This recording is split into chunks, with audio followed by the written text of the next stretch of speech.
Nu, čau! Paldies, ka tu esi pieslēgusies mūsu šīs nedēļas sarunai. Ārā šajās dienās, kad mēs ierakstam šo epizodi, ir pavisam augsti, bet es ceru, ka arī tev, tāpat kā mums, ir uzvārīta kāda tēja, kāda kafija, un tu esi gatava brīnišķīgai un foršai sarunai par naudu. Paldies Signetbankai par to, ka atbalsta šo ierakstu tapšanu.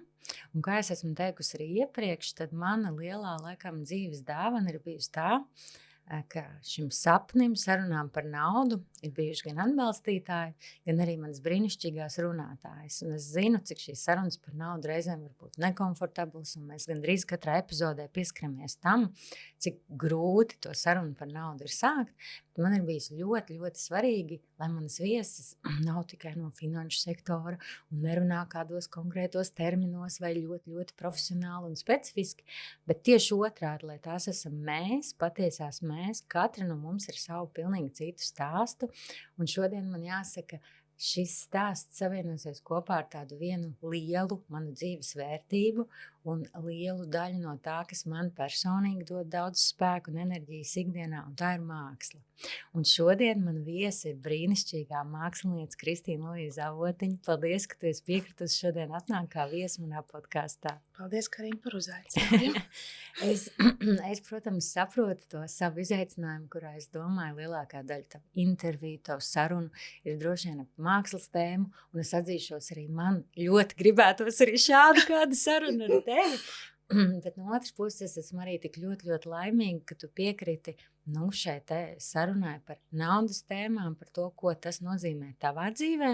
Un īstenībā man uzreiz gribās sākt arī ar to jautājumu, kādas vispār ir tavas attiecības ar naudu šobrīd, ko priekš tevis nozīmē nauda tavā ikdienā, tavā mākslinieces ikdienā? No manā mākslinieces ikdienā primāri nauda nozīmē to, ka ja man ir nauda, es varu turpināt gleznot. Pavisam vienkārši, un es varu atļauties nopirkt savus darba materiālus, un es noteikti uzskatu, ka māksla bez naudas klātesamības nevar rasties. Un tas ir pilnīgi tāds kaut kāds mīts, ka māksliniekam ir jārada tādos sarežģītos apstākļos.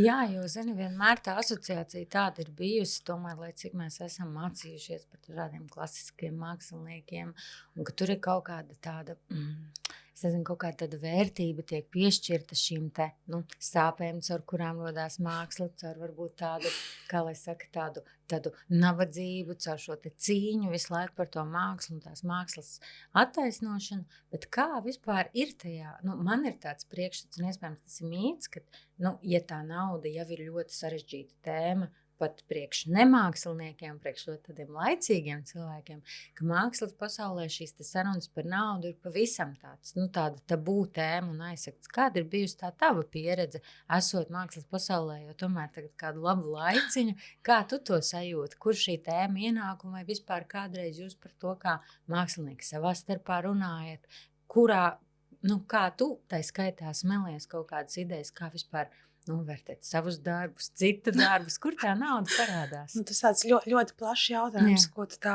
Tad es laikam iesākušu ar to, ka mākslas pasaulē noteikti nauda ir pilnīgi normāli klātsoša, un es esmu par to, ka labāk būt kā Picasso, kurš savā dzīves laikā ar to naudu pelnīja, kas, manuprāt, ir pilnīgi normāli, un par to nav jākautrējās. Un es noteikti nevēlos būt Van Gogs. Es tieši gribēju minēt, šo te piemēru. Jā, tas man šķiet ir tāds, tie ir divi pretēji cilvēki. Tas ir tā kā, viss jau ir atkarīgs vienmēr no paša katra.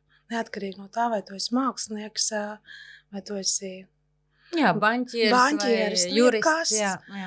Redz, es tā ļoti agri sapratu, ka es vēlos būt gleznotāja.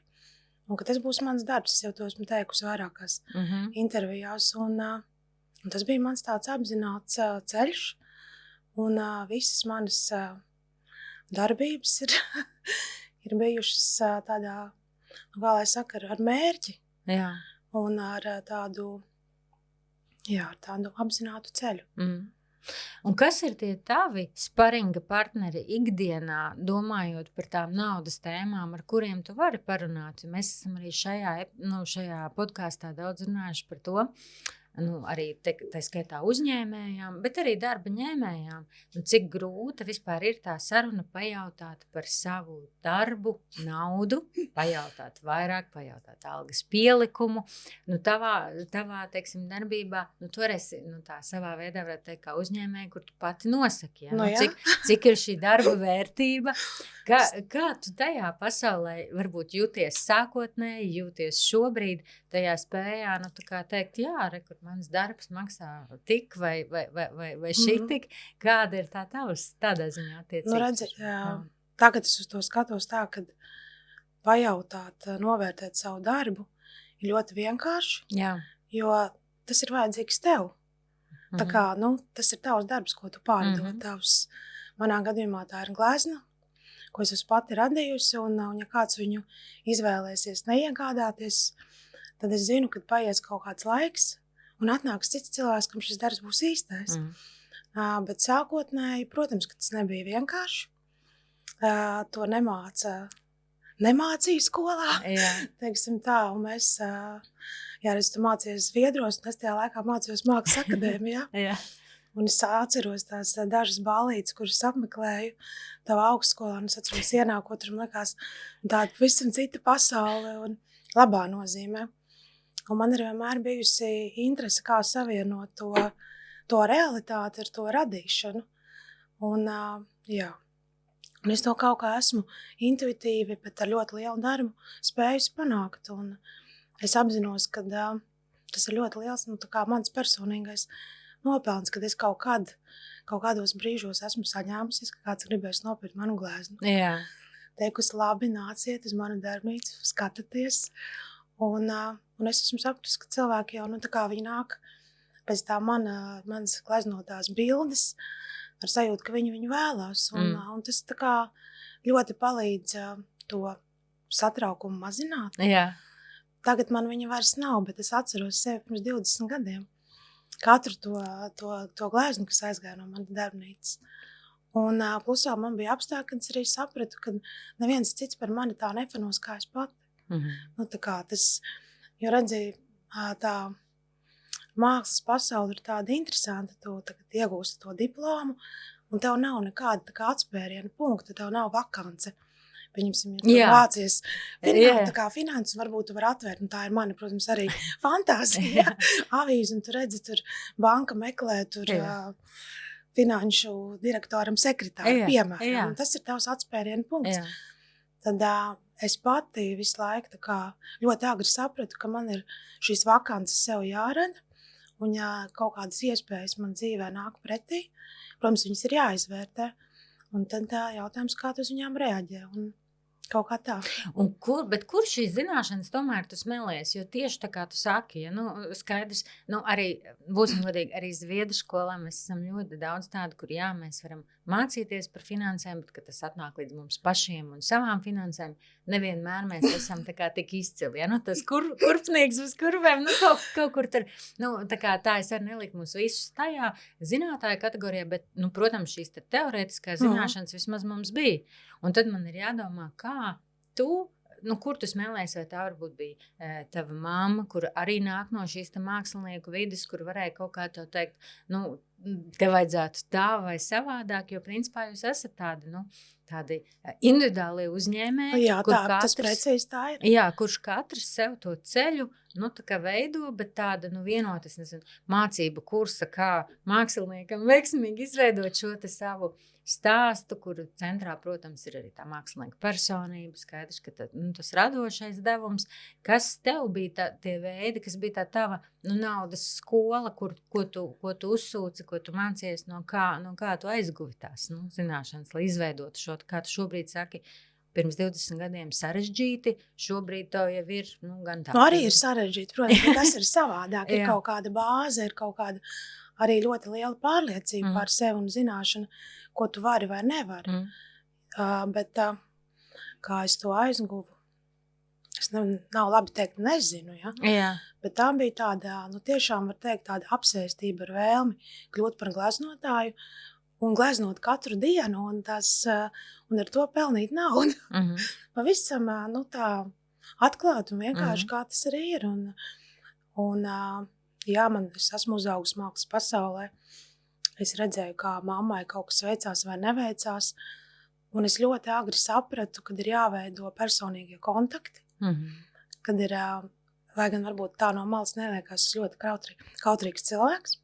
Tā kā man nav nebija attīstīta tāda komunikāciju spēja, kad es varētu pieiet kaut kādā vakarā kādam klāt, ja, un uzrunāt un teikt, nāc apsties manas glēzes, piemēram. Jā. Tad es agri sapratu, ka, ja es turpināšu būt kautrīgā Kristīna Luīza, tad tas varētu būt tāds. Jo redz, man liekas, ka tā dzīve notiek bieži vien, kā mēs atsaucamies kaut kādām situācijām, kur mums kāds pienāk klāt un saka, pieņemsim, es vēlos, lai tu nāc strādāt manā bankā, tev pieņemsim, ja? Un tu sāc domāt, vai tev tas interesē vai nē, un man, pieņemsim, pajautā, man ir tur mājās 5 metrus gara siena, es jau sen tur gribu kādu glēznu, vai tu man vari uzgleznot kaut ko. Nu, un tad tas jautājums par izvēlēm. Cik interesanti, ka tajā mākslas pasaulē arī tomēr ienāk liela loma tai spējai, kas arī ir tā skaitā finanšu, un es domāju, jebkurā profesionālajā pasaulē, ka vienā brīdī tu vari veidot to karjeru ar ļoti tādām tehniskām zināšanām, un kādā brīdī, kad tu vēlies kļūt jau par vadītāju vai par vadītāju, un ir milzīga nozīme tam, kāds ir tas tavs sociālais loks ap tevi. Ļoti. Un tieši tā kā tu saki, kurš tevi iesaka, kuru tu iesaki, kuru tu tai skaitā pazīsti. Nevienmēr jūs esat brīnišķīgi draugi, un tur gan man pārliecība un izklausās arī, ka tu esi tam dzīves apliecinājums, jo es tevi arī uzskatu par ļoti introvertu personu. Man tāda labākajā gadījumā es vispār, ja varētu izvēlēties, es liktu mājās puzļus un staigāt pa mākslas galerijām klusumā un izbaudīt to dzīvi. Bet līdzīgi kā tu kaut kādā brīdī sapratu, cik liela nozīme, un nevis tādai brutālai karjeras izaugsmai, bet arī man pašai, lai man profesionāli būtu interesanti, ir šim te kontaktu lokam un spējai to veidot.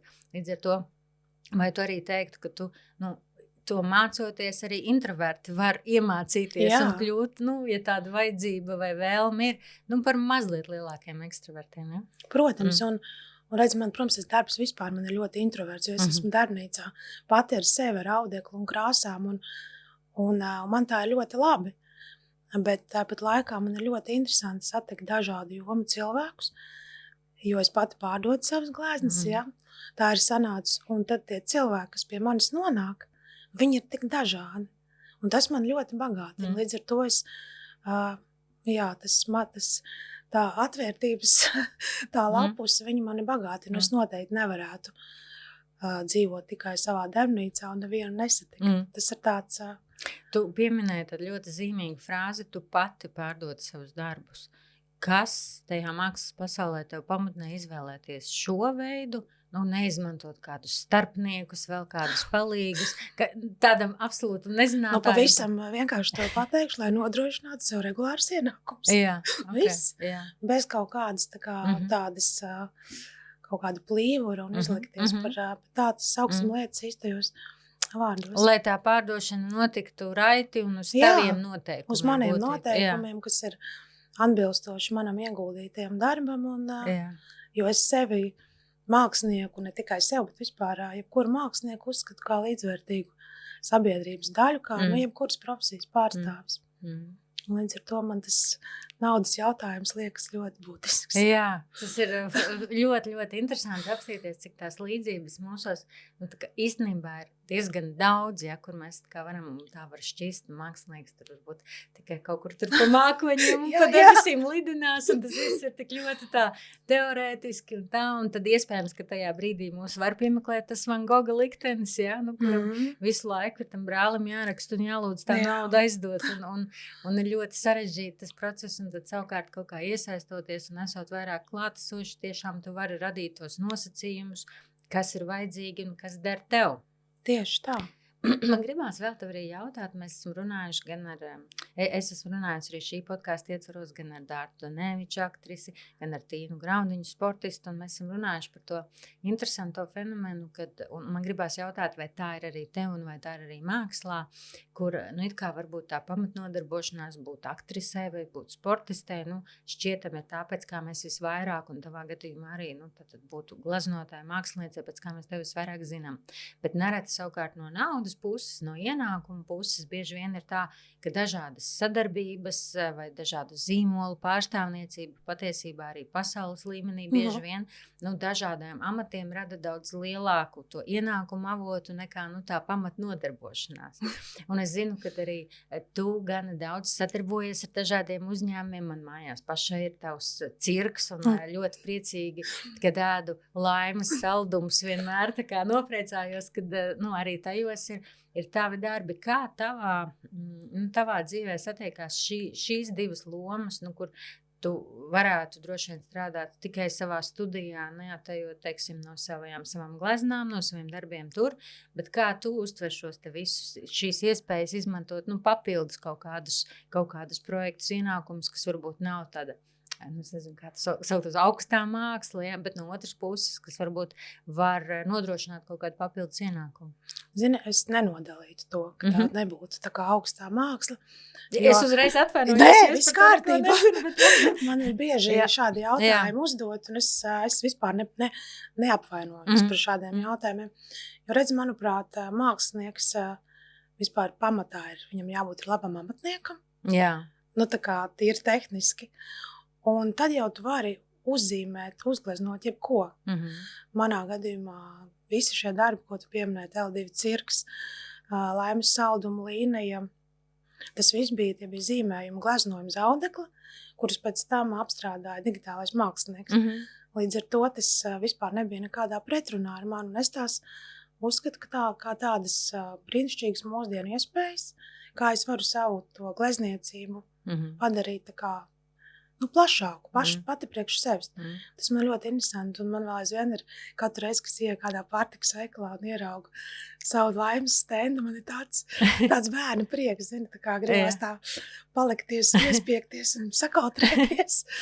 Tas tāds profesionāls ganījums, un, protams, arī tā ir šādi darbi, viņi dod papildus ienākumus, kas ir caur kuriem es varu investēt atpakaļ savā glezniecībā. Tas ir mans investīciju portfels. Jā, un man gribās viņam pieskārties, jo tu arī sarunas sākumā teici, ka būtībā tev tā nauda pilda to lomu, kurā tu vari nodoties tam, kas ir tava kaislība, kas ir tava dzīves misija, aicinājums šeit glezniecībā. Bet kas ir tāds praktiski tavs veids, kā tu tad domā par šo te plānošanu, kurā brīdī tu jūties, tā kā tu zini, ja tu šādi šobrīd rīkojies, es nezinu, ka tev ir kaut kāds drošības pilvens vai tev kaut kāds, un tev nav jāsauc kaut kādi konkrēti cipari, bet kas ir tajā rīku sortimentā, pēc kuriem tu zini, es šobrīd jūtos labi, tad janvārī es esmu ļoti labi pasarājis, man te viss pietiek, man viss dara, un savukārt varbūt decembrī kaut kas nesagāja. Kā tu mēri šo tādu savu sajūtu par to finanšu drošību, ka es šobrīd, labi eju uz to mērķi, vai šobrīd es kaut kā atpalieku no viņa? Primāri turpinot gleznot. Jā. Tā es neaizraujos ar nekādām lielām brīvdienām, Man ir tāda, tas varbūt izklausīsies dīvaini, bet man ir ļoti liela ticība rītdienai, jo es nezinu, ko man rītdiena atnesīs, tādā ziņā labā nozīmē. Un, protams, kad man ir kaut kādas tāda drošības spilvens, tāds, ko es zinu, ka es varu, teiksim, tur 3 dienas kādreiz atļauties negleznot, bet man ir svarīgi šis tāds dzinulis, kas mani es pati sevi dzēnu uz priekšu. Jā. Un man ir bijusi pieredze, ka man ir bijusi apstākļi, kad es varētu tik aktīvi negleznot, kad ir tā drošības, es varētu atļauties, Un, zini, man nepatīk tā dzīvot. Es nesaku, man ir ļoti, man ir svarīga tā regulārā gleznošana. Man jāsaka uzreiz arī visām mūsu skatītājiem un klausītājām, tad, kad es Kristīnai Luizai vaicāju par to iespēju, tad viņai nākt pie manis uz podcastu, un piekrita laipni, un tad mēs sākām runāt par laikiem, tad viņa man arī rakstīja, tiksimies pēcpusdienā, lai es no rīta varu pagleznot, un tad pēc tam, lai to pēcpusdienu varu noveltīt, kas man arī ļoti, ļoti likās simpātiski. Kāds ir, Kristīna, tas disciplīnas loma vispār tādā mākslinieka dzīvē, jo man nav izpratnes par to, vai visiem ir šī disciplīna, kad katru dienu strādāt, vai tā kā lielākā daļa mākslinieku gaida to lielo iedvesmu. Bet klausies, no kurienes tev ir tā informācija par to iedvesmu? Droši vien, ka no mītiem, zini, no tādiem priekšstatiem. Tie mīti ir tik daudz, un jā, tā kā es nevaru atbildēt par visiem māksliniekiem, bet es esmu tāds, es jau arī par to esmu kādreiz teikusi ļoti disciplinēts cilvēks, kam ir svarīga lietu kārtība. Jā, un tev tā pedantiskā tā vajadzība. Tas plāns, un man ļoti vajadzīgs visu laiku ir progress uz audekla. Tā kā es šodien arī no rīta pagleznoju, kaut vai stundiņu, bet es zinu, ka es tur to stūrīti paturpināt. Tas ir mans tāds ceļš uz priekšu, ja? Un es zinu, ka vakarā arī es vēl bišķi pieķeršos tam audeklam. Man ļoti, ļoti patika tas, ko tu pieminēji, bišķiņ vairāk pastāsti par to ticību rītdienai. Man tas ļoti tā kā interesē. Zin kā, reizēm arī, un ar to naudu ir super līdzīgi, ja godīgi kā tev ar to gleznošanu, ka nav jau vienmēr jāuzņemās tas lielais mērķis, rīt man būs miljons. Ja? Bet, kad darīt pamazām, un to, kā tu saki, to gleznas stūrīti, ja, tur piečubināt, padarīt, bet katru dienu izdarīt kaut kādu mazu lietu vai atturēties no kaut kāda impulsa vai tieši otrādi izdomāt kaut kādu jaunu paradumu. Un tas lielākoties ir tas patiesībā tā trajektorija. Mēs vienkārši ieejam tajā virzienā, kurā mēs sevi pieradinām pie kaut kādas tās disciplīnas. Bet man ļoti interesē pastāst vēl bišķiņu vairāk par to ticību rītdienai, jo tur kaut kā man uzreiz tā asociācija rodas ar to pozitīvo kaut kādu mērķi, ar to pozitīvo skatu, kā visu laiku sevi tomēr motivēt, piecelties un nevis dzert ilgi kafiju un iet pastaigās un tā, bet tomēr sēsties un darīt. Jā, redz, kā to tagad jau gandrīz 20 gadu laikā man tā darba pieredze ir sakrājusies, un man ir bijuši tā ticība rītdienā ir tas, ka manā gadījumā es nezinu, kas man rīt piezvanīs vai šovakar, jo ir bijušas situācijas, kad man piezvan kāds cilvēks, viņam vajag glēznu šodien, pēc stundas jādāvina, piemēram, ja? Vai arī man ir bijusi... Ko nekādā veidā tu nekā nevar neizplānot, neparedzēt, jā. Nē, bet es esmu dziļi pārliecināta, ka tas, ka es neslinkoju, labi, nepārspīlēs, es reizēm arī slinkoju, man ģimene noteikti šeit sasist plaukstus un teikt, neizliecies par to, kas tu neesi. Bet tomēr tas kaut vai tā stunda vai divas tas darbs, kad man ir visu laiku svarīgi, ka man ir manā darbnīcā kaut kāda darba bāze, jo man ir bijuši arī situācijas, kad piezvana kāds un atnāk, un viņam vajag, pieņemsim, 5 gleznas, ja? Un tu nekad nezini, tev ir jābūt tam minimālai gatavībai, tai dzīves iespējai, kas, protams, viņa nav nekur ierakstīta, nav nekādu plānu. Tā ticība rītdienā tas ir tāds, bet manuprāt, to ir grūti varbūt izstāstīt cilvēkam, kas strādā kaut kādā algotā darba vietā, kur ir kaut kādi noteikumi, ja, kur darbs sākās, kur tu esi ierobežots savā tajās rīcībās. Bet par cik es pati sev esmu to darba vietu sagādājusi, sagatavojusi, veidojusi, tad līdz ar to es uz to visu skatos pilnīgi savādāk. Gribās pajautāt, tu arī tai skaitā, man vismaz tā šķiet, sekojot tev jau kādu laiku, tu diezgan daudz arī ceļot, tu mēģini šo te, varbūt, es nezinu, banāls vai iedvesmu vai idejas aizgūt kaut kur arī Eiropā un sasmelties. Vai tu redzi kaut kādu atšķirību veidā, kā Eiropas mākslinieki, mūsdienu Eiropas mākslinieki, teiksim, domā par sevi kā māksliniekiem, par naudu, vai tev ir kaut kādas idejas, ko no viņiem arī tā skaitā vari pasmelties, tieši tajā veidā, kā tu organizē, teiksim, to savu mākslu. Un to es tev nemācēšu atbildēt, jo man nav tādu kontaktu, ar ko es, teiksim, aizdotu uz Venēciju. Es, diemžēl, itāļu gleznotājiem dzert espresso, bet to es tā nemāku to pateikt, bet man bija pagājuši gadu saruna vienu savu klienti, viņa no Lietuvas Kauņus, un viņa man vairākas reizes saka, Kristīna, tev jāatrod, ir sava vieta Amerikā, jo tur, tur vienkārši šo visu pirktu, un tam būtu tāds pieprasījums, un ir normāli, ka tas viss, Un kāda tev ir sajūta par to? Kāda tev ir sajūta par šādu, tādu ļoti Es gribētu teikt tādu ļoti labu biznesīgu tādu pieeju. Jāatrod kontakti Amerikā. jā. Jo tas jau nav tik vienkārši. Man arī laikam kāds pasaka, tev vajadzētu tur izstādi Parīzē. Jā. Tas ir tik abstrakti, kur Parīzē.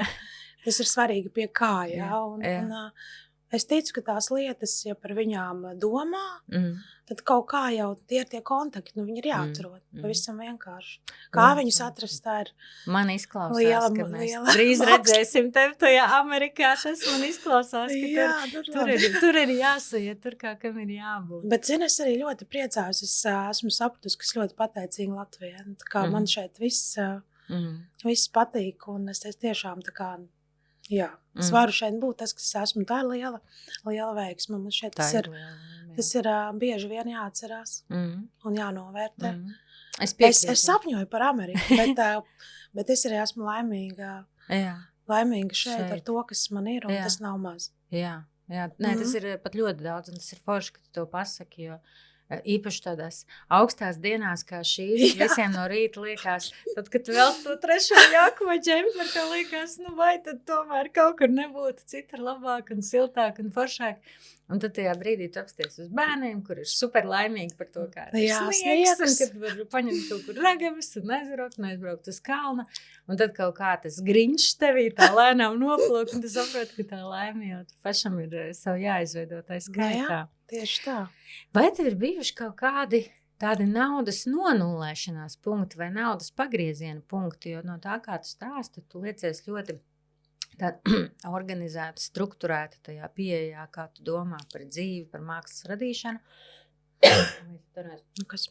Bet, reizēm, protams, mums ir tā, kad ir tie momenti, kad mēs kaut ko varam ieplānot, kaut ko nevaram ieplānot, un tie ir bieži vien tie tajā naudas pasaulē, kas mums pagriež tajā virzienā un ieliek jaunus paradumus, ko labajos laikos, pa ko negribējās domāt, bet kas izrādās mums ļoti noderīgi. Vai tev ir bijuši kādi tādi brīži, kas, nezinu, varbūt naudas krīzes vai tādi maigāk sekot pagrieziena punkti, kas tev ir iedevuši kaut kādu arī citu perspektīvu, kā tu skaties uz to, kā tu plāno un domā par naudu? Tad jau laikam nē. Tu zini, man nav bijuši tādas milzīgas tā kā ekspektācijas, laikam, tādas pret sevi, lai es nonāktu, es pat nemāku tev pateikt. Es drīzāk varētu, man bija kaut kur, es pierakstīju kaut ko, man ir drīzāk, tādi bijuši naudas apziņas brīži. Stāsti, kas tie ir? Kas patiesībā pirmais tāds ir bijis 7 gadu vecumā, kad manai mammai, glaznotājai, Ilzei Avotņai piedāvāja ilustrēt bērnu dzīvoņu grāmatu. Un tās ilustrācijas bija nepieciešams tik daudz, ka kaut kā, es vairs precīzi neatceros, bet tiku piesaistīt arī es kā vienkārši tehniskais palīgs, lai mēs aizpildam to laukumu. Jā. Un beigās tā grāmata sanāca ļoti interesanta. Tur bija mammas krāsainos, un es tajā laikā bērnībā zīmēju tikai ar melno tušu. Un es saņēmu savu pirmo honorāru. Jā. Kas man bija tāds, es tagad to atceros un domāju par sevi. Es domāju, ka tas noteikti kaut ko ietekmēja. Jā. To sajūtu, kad es par tiem zīmējumiem saņēmu, lai man nopirka leļu ratus, bet tie bija mani. Tā kā tad, pēc tam arī bija kaut kāds tāds epizods, ka kāds vēlējās nopirkt kādu manu zīmējumu. Bija kopistādes, kurus piedalījos. Tas viss bija ļoti sīks, protams, var teikt nenozīmīgs. Naudas summas. Bet viņas iedeva tādu sajūtu par sevi, ka tam, ko es daru, ir vērtība. Kā jaunam cilvēkam, tas tāpat bija ļoti daudz. Un pēc tam es atceros Mākslas akadēmijā, kad es studēt sākās arī Jarmarka. Tagad viņi ir pārņēmuši citi. Nosaukums jau ir cits, bet es esmu bezgalīgi pateicīga tiem cilvēkiem, kas toreiz tie bija mani kursa biedri no citām nodaļām, kas uztaisīja Jarmarku, un es tur, nemaldos, 3 gadus piestrādāju. Tajā laikā, tur, nedēļu, pieņemsim par pakotāju saiņotāju. Un tā arī bija unikāla pieredze, ka tu vēro tos cilvēkus, kā viņi izvēlās tos darbus, Un tāpat arī man nopirka tos darbus. Un es ar to arī kādu laiku to naudu varēju tur gandrīz pusgadu turpināt studijas, tā kā nodrošināt sevi.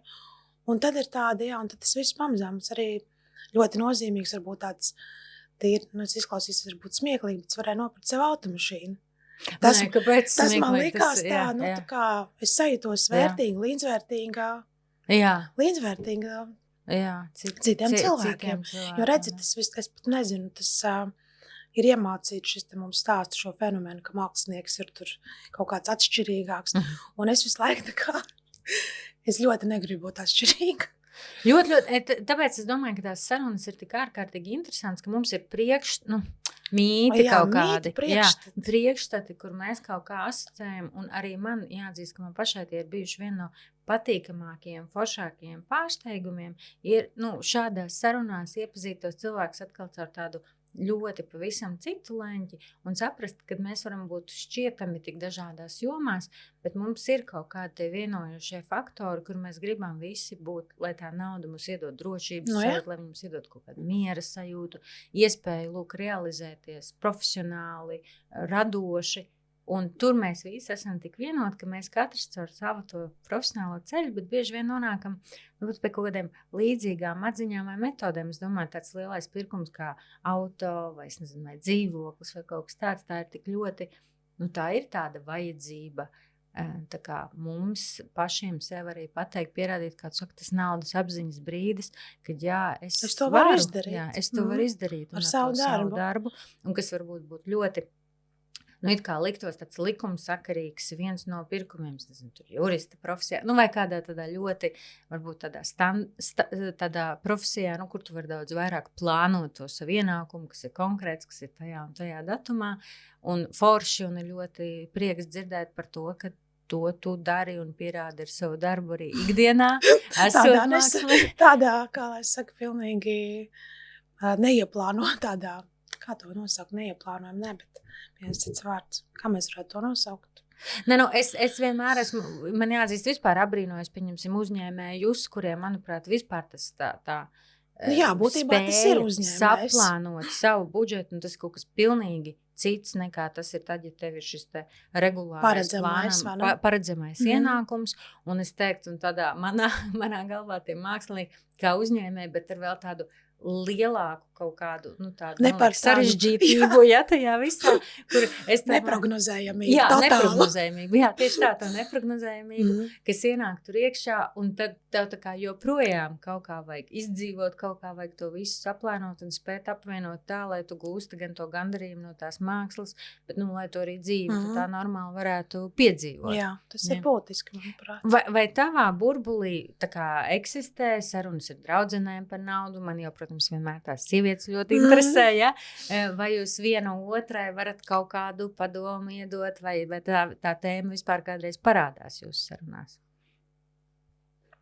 Tā ļoti, man ir tāds ļoti spēcīgs draudzenes, ļoti dažādām jomām. Nebrīnos. Bet viņu nav daudz, un man viņas visas iedvesmo, teiksim tā, neviena no viņām nav gleznotāja.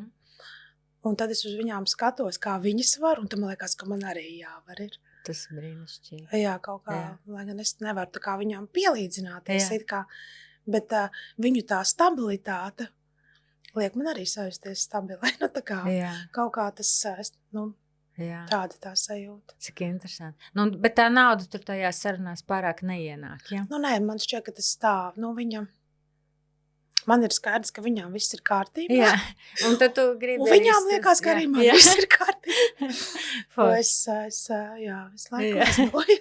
Tas ir jau kaut kur tie pētījumi, kas ir taisīti, ka mēs kļūstam dzīves laikā par vidējo no 5 cilvēkiem, ar kuriem mēs pavadam visvairāk laika.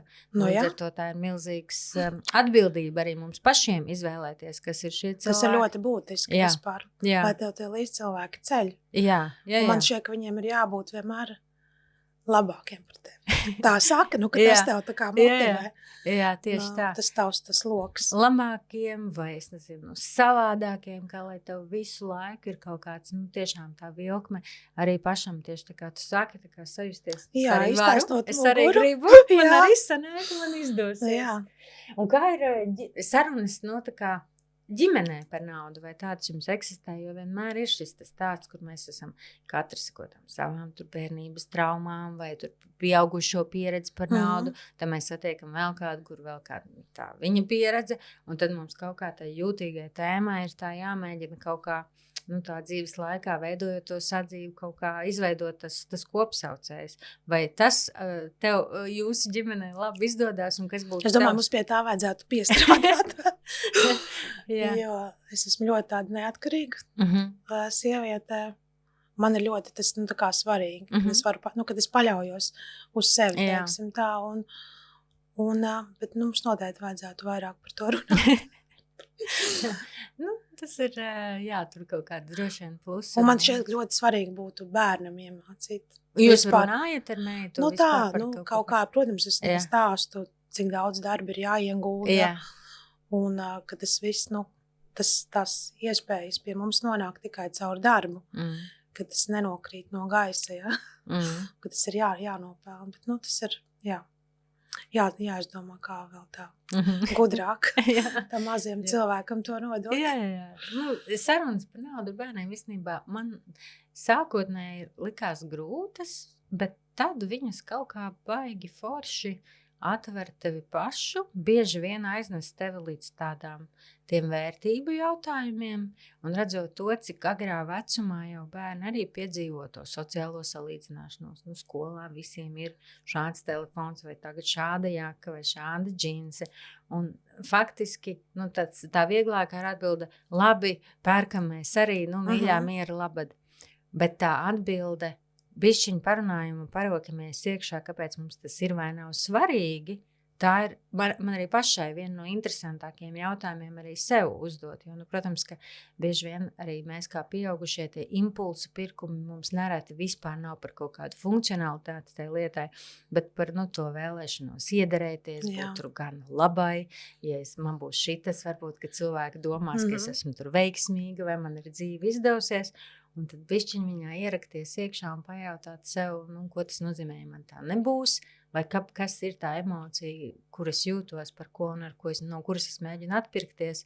Man vispār tieši caur sarunām ar bērniem kaut kā visvairāk ir izdevies to risināt arī savā galvā. Tā kā es iesaku, tur ir vērtības. Sākumā liekas tās sarunas tādas sarežģītākas un grūtākas, un reizēm visi ir apvainojušies, ka tā lieta netiks nopirkta, ko gribējās. Bet es tev piekrītu, protams. Jā. Kas ir tev tās lietas, uz kurām tev ir viegli netērēt naudu, un kas varbūt ir tās, kur tu saki, šī ir tā lieta, pa ko es zinu, tā ir mana vērtība, tā es zinu, ka es tērēju gana daudz, bet es arī gribu to darīt.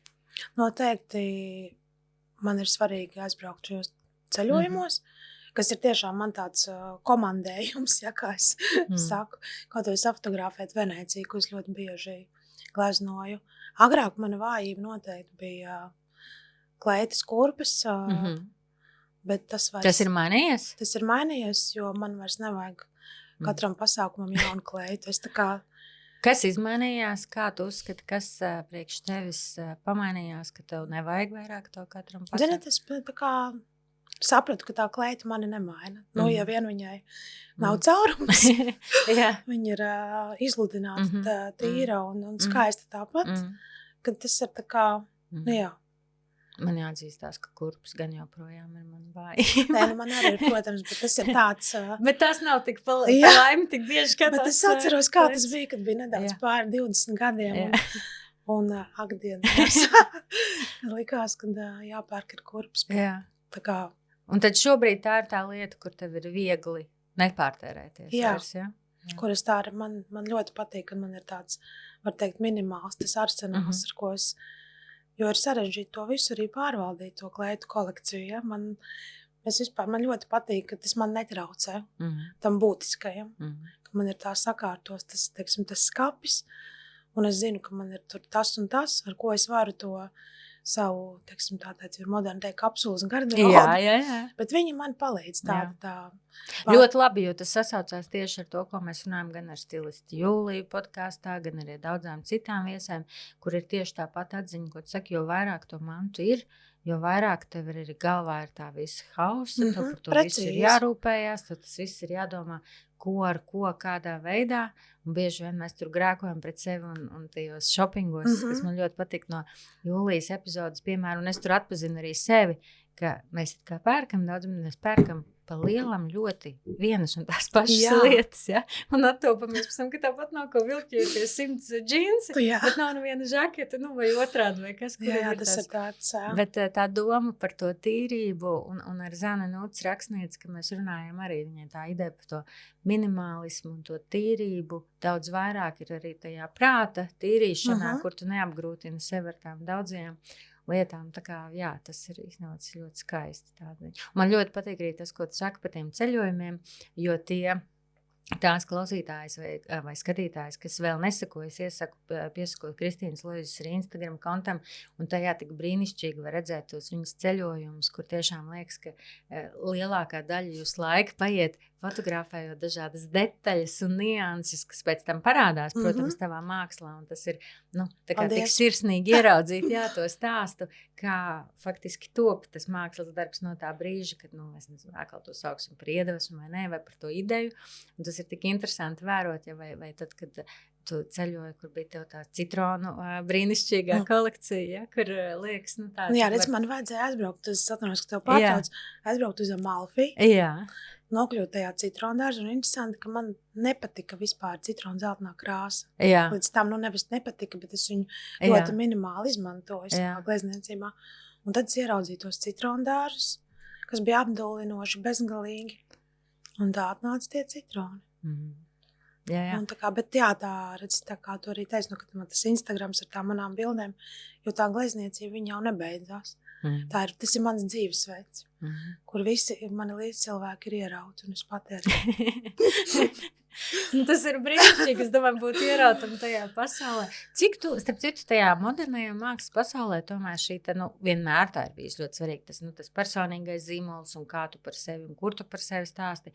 Cik tu jūties tādā labā sakabē ar visiem sociālajiem tīkliem un, šķiet, ka šobrīd bez tiem arī tu nevari Droši vien, ka tas nav, viņiem ir jābūt klātesošiem, jo viņi nodrošina kaut kādu sasniedzamību. Jo bieži vien kāds cilvēks, kas varbūt maidās uzrunāt mākslinieku, caur telefonu zvanu, viņam ir vienkāršāk atrakstīt Instagramā. Absolūti, es ar tā jūtos. Tas ir tik interesanti, man liekas, tā kā, Jā, es pati pat par sevi jūtos, ka man arī tas liekas tā kā ļoti ielausties tā mākslinieki, ko tad es tur tāds parasts. Bet redzi kā, taču, mākslinieks, ja viņš ir atvērts, un tad viņš to uztvers tikai ar prieku. Kaut kā tā.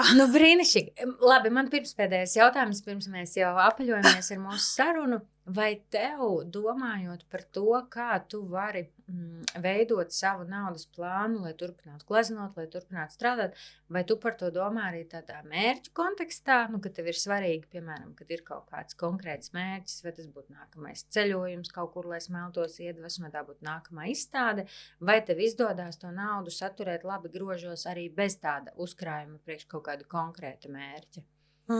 Pirmkārt, mani ļoti disciplinē ļoti regulāri pasūtījumu darbu, kas ir man tādi 80% no manām gleznām. Tā tas ir sanācis arī neplānoti, bet es ļoti priecājos par to. Un tas man ļoti tā kā dod man šo te stabilitāti un plānošanu. Jā, tas dod to iespēju to mazliet naudas plūsmu. Tā ir mana tā regularitāte paredzamā, Jā. Un es, tā kā tas ir mans tas algotais darbs, teiksim tā. Un tad, protams, kad ir tie kaut kādi mērķi, es zinu, ka es, piemēram, martā vēlos aizlidot uz Romu, tad es par to padomāju. Man nav tādu resursu, kur es varu kāds konts, kur tagad tur man ir Roma, mani tikai gaida. Man par to ir nedaudz jāpadomā, un man tas patīk, man tas ir interesanti, jo tieši tad, ja tev ir šis mērķis, jeb kāds patiesībā, viņš tev liek darboties, un līdz ar to pie tevis atnāk šīs iespējas. Ja tev šī mērķa un sapņa nav, manuprāt, tad arī tu tā kā viņas neradi sev pats. Es piekrītu pilnībā. Vai ne? Es piekrītu pilnībā arī attiecībā uz naudu, ka kamēr mēs viņu krājam kaut kam tādam absolūti abstraktam, mums tas liekas daudz grūtāk atteikties, ka var neiztērēt, nenopirkt to kleitu vai tās kurpes vai vēl kaut ko. Bet tajā brīdī, ja tev ir tie pāris mērķi, nu vismaz priekš manis arī pašas, tā domāšana absolūti tajā brīdī izmainījās. Jo sapratu, jā, nu manā gadījumā, diemžēl, bet izstādes, teiksim, es neveidoju vai nebraucu varbūt tādos iedvesmas ceļojumos, bet man ir savi mērķi, kas ir pilnīgi ok. Un katrai no mums ir kaut kādi tās savas lietas, kas mums liek, nu tām acīm mirdzēt, likties, ka mana dzīve ir izdevusies, bet nevis tādā banālā veidā, nu tā kā citiem parādīt, ja? Bet priekš manis izdevusies, jā, ka man ir šis tas svarīgi. Un tajā brīdī, kad ir tas mērķis, tad, protams, pamainīt arī tos kaut kādus paradumus, no kaut kā atteikties, lai varētu pie tā mērķa aiziet. Nu, Allaž, vismaz manā gadījumā ir daudz Pilnīgi tev piekrītu. Ko nozīmē māksliniekam izstādes, savas izstādes? Ko tas nozīmē no tāda plānošanas, no tāda...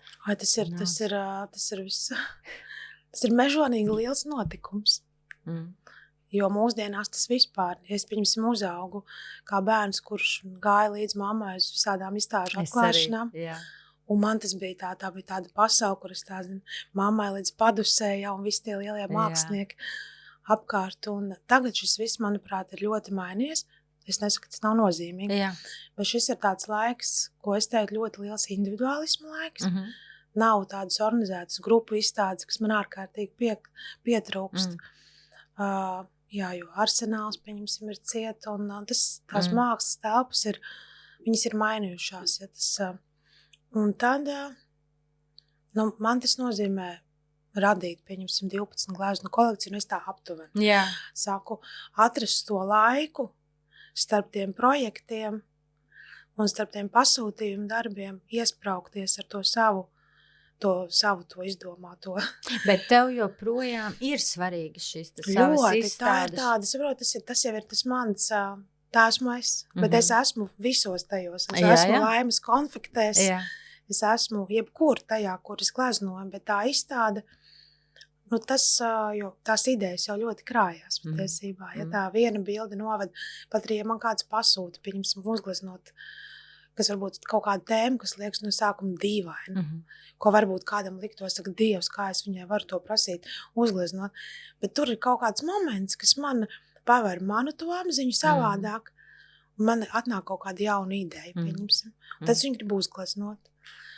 Un tad tas ir tāds, man ļoti patīk strādāt pie savām gleznu izstādēm. Nu, pačuksti mums, es tev ierodoties uzzināju, ka tev top viena, vai ir doma, vai ir ideja par... Un tūlīt tās sāk mūsu klausītājām, tā skaitā, iedod mums kaut kādu mazu tīzeri, kad mums ir kaut kam tādam jāgatavojās. Jūlijas sākums, vasaras vidus man ir ļoti skaisti iespēja, paldies Ilzei un Uldim Pīlērniem par uzaicinājumu veidot izstādi. Tātad tu būsi Olā, ja? Es būšu Olā, es par to ļoti priecājos. Un vai tev jau ir kaut kāds tāds mazais tīzeris vai motīvs, ko tu mums var pačukstēt, ap ko būs šī izstāde, vai ko mēs tur varam sagaidīt? Nu, tas ir tāds, tas būs par ļoti lielu personīgu izaugsmu šī izstādes, teiktu tā. Wow, ok. Lūk, šajā podkastā jūs to uzzinājāt pirmās. Jā, tieši tā. Ļoti labi, mēs jūliju tad varam ielikt blociņos, un, protams, ķipseli ir brīnišķīga vieta, un Ola ir brīnišķīga vieta, tā kā tam vajadzētu būt kolosālam piedzīvojumam. Nu, mums ir atkal ir kaut kas, ko gaidīt šajā augstajā ziemā, kad ārā ir ledus un sniegs, tad sagaidīt jūliju, domu par jūliju ķipselām, un Ola izklausās brīnišķīgi. Paldies. Nu, labi, un noslēdzot mūsu sarunu, man gribās tev jautāt šī podkāsta tādu tipisko noslēdzošo jautājumu, to ceļa maizītes jautājumu. Es esmu droši, ka mūs klausās arī varbūt kādas dāmas, kuras vēlētos vairāk pievērsties mākslai, dzīvot ar mākslu. Un protams, tas nebūtu arī absolūti par to mākslas tēmu, bet kā tu teiktu, ja kāds domā tā, es saprotu, ka man vajag domāt dzīvē par vairāk naudas, šī podkāsta arī tā skaitā nosaukumu, kas būtu tā tava ceļa maizīte, kādā virzienā par to domāt? Tu domā tā kā pelnīt vairāk naudu? Nu, vai lai dzīvē ir vairāk tās naudas? Nu, nebūt slinkam. Man šķiet tā kā, un atrast to savu aicinājumu, tas ir pats būtiskākais. Par ko tev deg sirds, un tā kā, ko tu esi gatavs ņemt to sniega lāpstu rokā un rakt sev to ceļu. Tas arī viss. Nekas vairāk. Un tad jau tas viss arī atnāk pie tevis. Bet tāds labi nevar. Cik brīnišķīgi. Paldies tev, Liels. Tas ir tik forši ieteikums, un tas īstenībā ir tiešām ieteikums droši vien pāri pat tai mākslas pasaulē, bet jebkurā jomā. Jo nav atšķirības, Karina. Jā. Es piekrītu. Nav atšķirības. Es zinu, ka tu pirms mūsu sarunas teici, ka tu esi sākus lasīt pavisam jaunu grāmatu, un ka tev ir viens citāts, kas ļoti atbilst mūsu sarunai. Man tomēr gribās aicināt tev viņu nolasīt, jo zinu, ka tu gatavojies. Man šķiet, kāpēc es to atceros un pieminu, jo kā daudzas mūsu sarunātās līdzības, kur mēs kā runājam par mākslas pasauli, bet patiesībā tās līdzības ļoti attiecās arī uz jebkuru jomu un jebkuru pasauli arī ārpus mākslas, tad man likās, ka tas tavs citāts brīnišķīgi iedarās gan tavā pasaulē, gan manā, gan tajā pārdomās par to, kā veidot tādu foršu un drošu, to arī finanšu vidi, tā kā es ļoti gribēju, lai tu padalies. Labi, es padalīšos, to ir teicis Ričards Rors. Ceļa uzsākšana vienmēr ir akla paļaušanās, risks vārda dziļākajā nozīmē, un tomēr arī piedzīvojums. Paldies, tā man pilnīgi tāda zosādiņa palika. Paldies tev, Liels, par šo sarunu. Bija ļoti interesanti, ļoti patīkami ar tevi sarunāties. Mūsu klausītājām es novēlu, lai jums šis gads arī ir tas foršais piedzīvojums, kas atskanēja šajā te citātā ar tādu pozitīvu domu. Un man liekas, kā Kristīna Lūjas brīnišķīgi iezīmē atrast to aicinājumu. Tad ņemt to lāpstu, sniega lāpstu rokā, rakt un darīt, nepadoties un to darīt ilgstoši, un tad jau mums izdosies. Paldies, ka noklausījāties līdz nākamajam. Tā.